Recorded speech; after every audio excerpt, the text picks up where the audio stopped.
Industry येता म्हणून लोक बोवाळ मारतात. पेपर मिल असली मागीर पेपर मिलाचे ऑलरेडी हांवें पर्सनली लेटर बरयल्लें आसा. एक दोन लेटर बरयल्ले आसा आमच्या हांगा पोल्युशन कंट्रोल बोर्डाक आनी आमदारान बी बरयल्लें आसा पत्र. लोक जे आमकां सांगता जे खंय लोक ते वस्ती जे आसा थंय तांकां ते इवन एक टायर मॅन्युफॅक्चरींग कंपनी आहा पिसुल्ले अक्षरशः बंद जावंक जाय. कित्याक ज्या तरेचे पोल्युशन मेकॅनिझम तेजेर ना एज अ रिजल्ट इथे सूत जो असता तो लोकांच्या किचनान वचून पावता.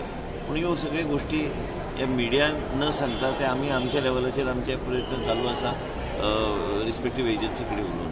सो इवन अंबे मेटाली एक्सपान्शन कोळशाचे ते पिसुल्ले जाता थंय लोकांनी मेडिकल काय आमी दिवचे ना जावपाक परमिशन काय दिवपाचें ताका जावप दिवचे ना तुमी. ना प्रश्नच येना की अंबे मेटलीक एक सत्यनाश करून दवरले आमच्या परिसरांत आनी आमकां इन टर्म्स ऑफ जॉब्स आमच्या स्थानीक लोकांक जॉब दिना भायल्या लोकांक हाडून भरता. ते एक जाले economic activity is more important for the state also. दोनूय विशय बॅलन्स जावंक जाय. पूण त्याच बरोबर ज्या तरेचे पोल्युशन मेकॅनिझम आसले तो विशय ऑलरेडी मांडला मुख्यमंत्री कडेन. म्हाका खात्री आसा तेजेर खंय तरी तोडगो येतलो. पूण कित्याक आमी म्हणना की इंडस्ट्री बंद जावंक जाय. पूण इंडस्ट्री जर योग्य तरेचे पोल्युशन मेकॅनिझम घेना गरज कित्याक स्थानीक लोकांक जर त्रास जाता तर आमी आमदार म्हणून ताका सपोर्ट कित्याक करपाक.